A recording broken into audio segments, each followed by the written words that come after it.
morning, dear jury. My name is Mary Pavlova. I'm student of the Linguistic Gymnasium number 36, and today I'm happy to represent the results of my research work, which is entitled Comparative Analysis of Russian and British Sign Languages. First of all, it's important to mention the urgency and actuality of my research work. The urgency of my work, as you can see on this slide, lies in the fact that some linguistic aspects of sign languages are unfortunately practically unexplored, and that is why they obviously require proper analysis. The research is directly aimed at understanding some certain linguistic structures. Also, the actuality of this work is dedicated by the international differences of various sign languages. The aim of the work is to simplify the methods of interethnic communication using sign languages and analyze certain linguistic aspects and linguistic constructions, and also to practice the usage of various sign languages. The tasks of the work are generally characterize both Russian and English sign languages, find some peculiarities concerning their linguistic systems, and analyze and compare morphological and syntactical aspects. Also, you can see the object and subject of my research work. The object of the current research is the most distinctive features of sign language, and the subject is to analyze and compare all the peculiarities of Russian and English sign languages. Also, you can see the sources of information, for example, Zaitseva, sign language and etiology, and Albert Bickford, the sign languages of Western Europe. As any other research work, this research work consists of several parts. These are introduction, several chapters, conclusion, and sources of information. On this slide, you can see general characteristics of both Russian and British sign languages that are presented in a table. This particular table represents different peculiarities of both sign languages. For example, Russian sign language belongs to French language family, while British sign language belongs to British language family. Also, Russian sign language has more than 120,000 users all over the world, and in British sign language, such thing as mouthing is widely spread. Also, as you can see on this table, dactyl as the unique linguistic structure is widely used in both sign languages. On this slide, you can clearly see the countries in which the sign language of British family is spoken. And on the next slide, you can see that the countries that use Russian sign language, for example, Russia and Ukraine.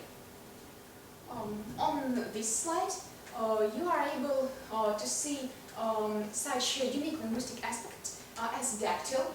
The left image represents English dactyl, and the right image represents Russian dactyl.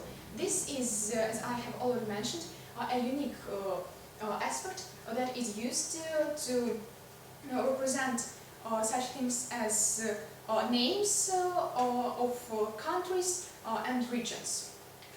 On this slide, you can see the analysis and comparison of morphological and linguistic aspects of Russian and British sign languages. For example, here you can see the specific grammar structures of British Sign Language and Russian Sign Language. For example, British Sign Language has its own grammar, which govern how phrases are signed. British Sign Language has its particular syntax. One important thing about this language is a wide usage of proform. As you can see here, a proform is any form that stands in the place of or does the job of some other form. Sentences are composed of two parts. The subject is the topic of the sentence, and the predicate it's the commentary of the subject. Also, Speaking of the British Sign Language structure, the topic comment is a very common thing. First of all, it's important to mention the topic of the sentence, the subject, and then the comment, the explanation for the subject.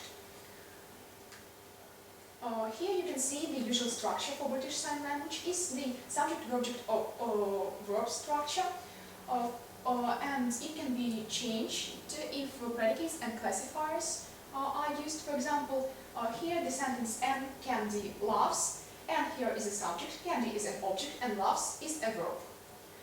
The subject-verb-object structure is widely used in Russian Sign Language. It is typical and used in the large part of grammar structures, but also it can be changed.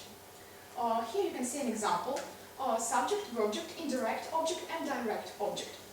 He gave his teacher an apple. He is a subject, gave is a verb, his teacher is an indirect object, and an apple is a direct object.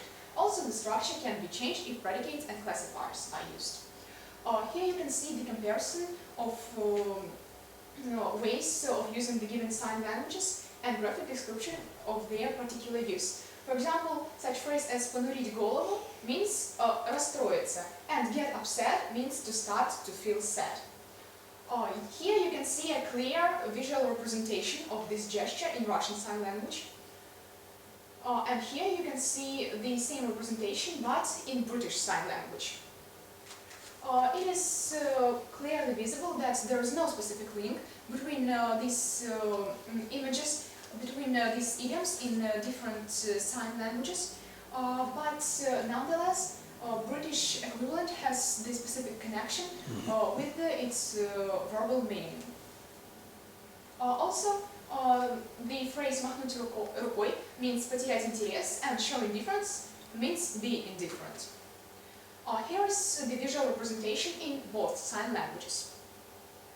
The linguistic peculiarities of Russian and English idioms can be performed in the sign language. You can be clearly seen that this idiom is the one that seems to stay in both sign languages, which can be a link between the specific grammar structures in both languages.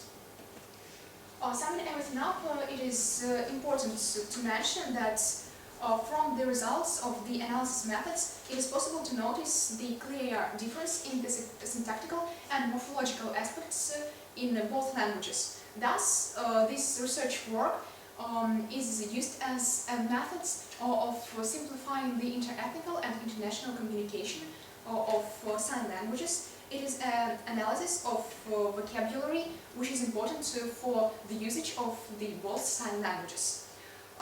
Thank you for your attention. I highly appreciate your consideration.